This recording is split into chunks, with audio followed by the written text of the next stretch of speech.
సంస్కరణలు తప్పనిసరి. ఈ దేశం బాగుపడాలంటే ఇలాంటి సంస్కరణలు కావాలని.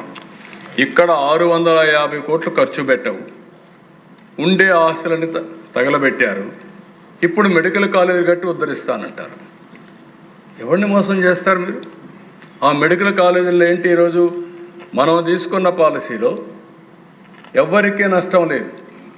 ఆ రోజు మీరు మెడికల్ కాలేజీలు పెట్టి అందులో కూడా ఫీజు ఛార్జ్ చేసే పరిస్థితికి వచ్చారు. పేమెంట్ కోటా పెట్టేశారు. గవర్నమెంట్లో మేనేజ్మెంట్ అన్నారు. ఈరోజు నేను చేసేది ఏంటి? అదే పీపీపీకి ఇస్తే ఇంకా సమర్థవంతంగా సేవలు ఉంటాయి, అన్ని సీట్లు ఉంటాయి, క్వాలిటీ ఉంటుంది. పీపీపీ అంటే ఏంటి? ఈరోజు మీరు చూసే పబ్లిక్ ప్రైవేట్ పార్ట్నర్షిప్. ఈరోజు హైవే ఉంది, హైవే పీపీపీ కింద ఇచ్చాం. వాళ్ళకి ఇవ్వాలి ఆ ప్రాజెక్టు, వాళ్ళు రన్ చేస్తారు. రన్ చేసిన తర్వాత ఇన్ని సంవత్సరాలు వాళ్ళు ఆపరేట్ చేసి తిరిగి ఆస్తి గవర్నమెంట్కి ఇస్తారు. గవర్నమెంట్ ఇది ఓనర్. అల్టిమేట్గా ఆస్తి మనకే వస్తుంది. ఇప్పుడు నా పేరులోని జేగురుపాడు పవర్ ప్రాజెక్ట్ జీవీకి ఇచ్చాం. కన్స్ట్రక్షన్ అయింది, ఆపరేషన్ అయింది.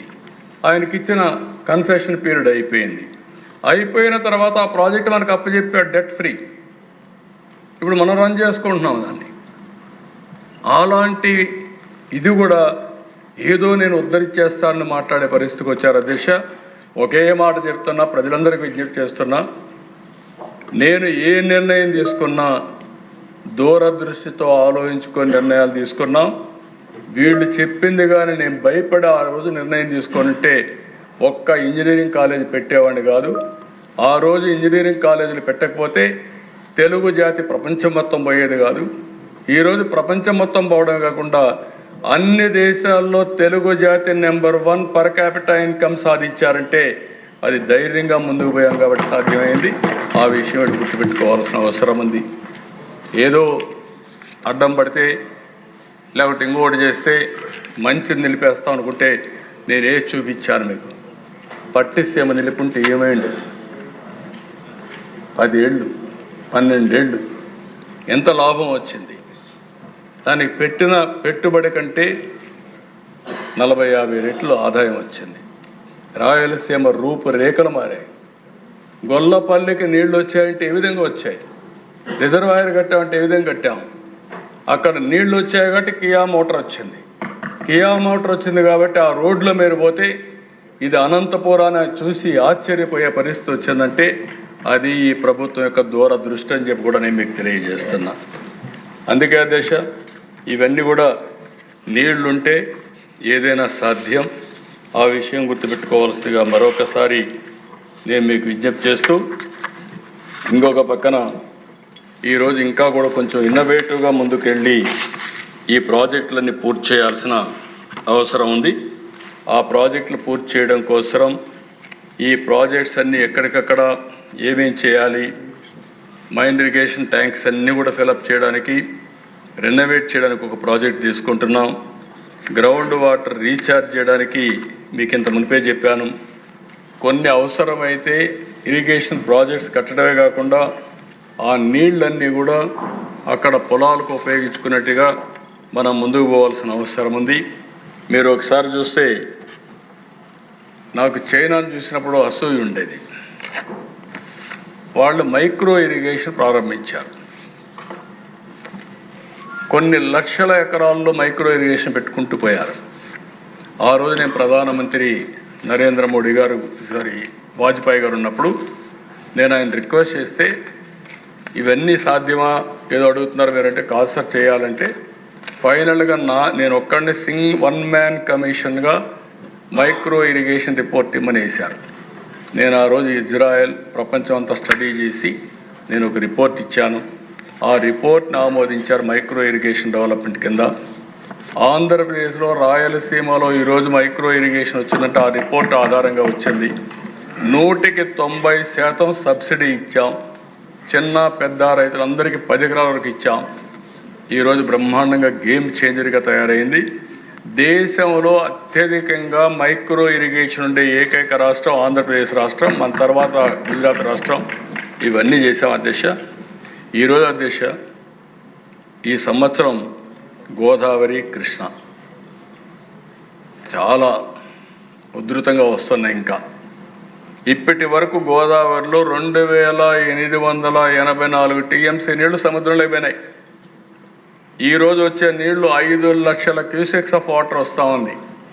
5 లక్షలు అంటే 50 టీఎంసీ నీళ్లు.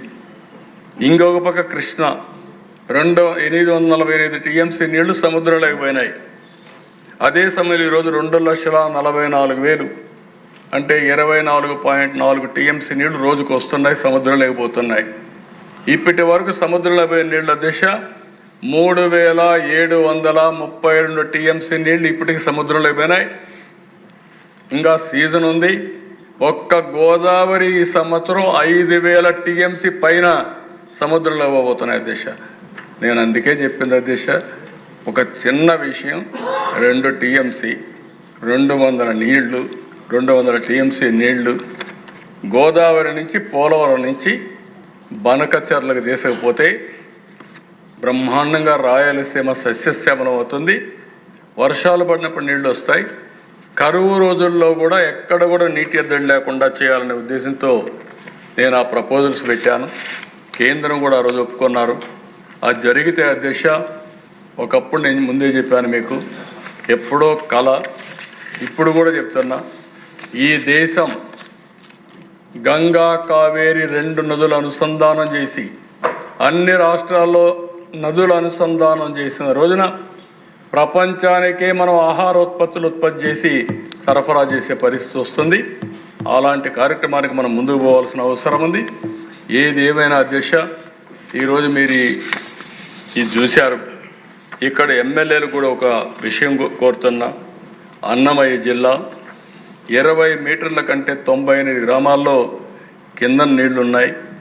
దానికంటే కూడా ఫస్ట్ వచ్చి ఏలూరు జిల్లా అధ్యక్ష, 202 గ్రామాల్లో 20 మీటర్ల కంటే నీళ్ళు ఎక్కువ లోపల ఉన్నాయి.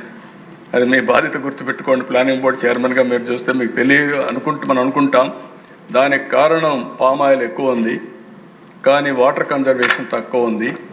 దీన్ని మనం దృష్టిలో పెట్టుకొని అది మనం చేయాల్సిన అవసరం ఉంది. రెండోది ప్రకాశం జిల్లా 189 గ్రామాల్లో 20 మీటర్ల కంటే లోపల నీళ్లు ఉన్నాయి. మూడోది చిత్తూరు 158 గ్రామాల్లో 20 మీటర్ల కంటే ఎక్కువ ఉన్నాయి. నాలుగోది అన్నమయ్య. ఇంకా మిగిలిన అన్ని జిల్లాల్లో కూడా మీరు చూస్తే ఒక విధంగా చెప్పాలంటే నేను గర్వపడుతున్నా. కర్నూలు 23 గ్రామాల్లో, నంద్యాల 40 గ్రామాల్లో, ఇంకొక పక్కన కడప కూడా బెటర్గా ఉంది. తిరుపతి 3 గ్రామాల్లోనే ఉంది. కడప కూడా 40 గ్రామాల్లో ఉంది. కాబట్టి సత్యసాయి జిల్లాలో 42 గ్రామాల్లో ఉన్నాయి. అంటే ఇవన్నీ కూడా ఒక పద్ధతి ప్రకారం ప్రతి ఒక్క నియోజకవర్గంలో గ్రౌండ్ వాటర్ మీకు ఇస్తాం. ఏ గ్రామం కూడా చెప్తాం. దాన్ని ఏమేమి స్ట్రక్చర్స్ ఉన్నాయో అవన్నీ కూడా మ్యాపింగ్ ఇస్తాం. నేను ఒకటే మిమ్మల్ని కోరుతున్నా, మనం అందరం టాప్ 10 ప్రిన్సిపల్స్లో వాటర్ ఈజ్ 1. ఇప్పుడు పై నుంచి మీరు చూస్తున్నారు, ఒకసారి చూస్తే పైకి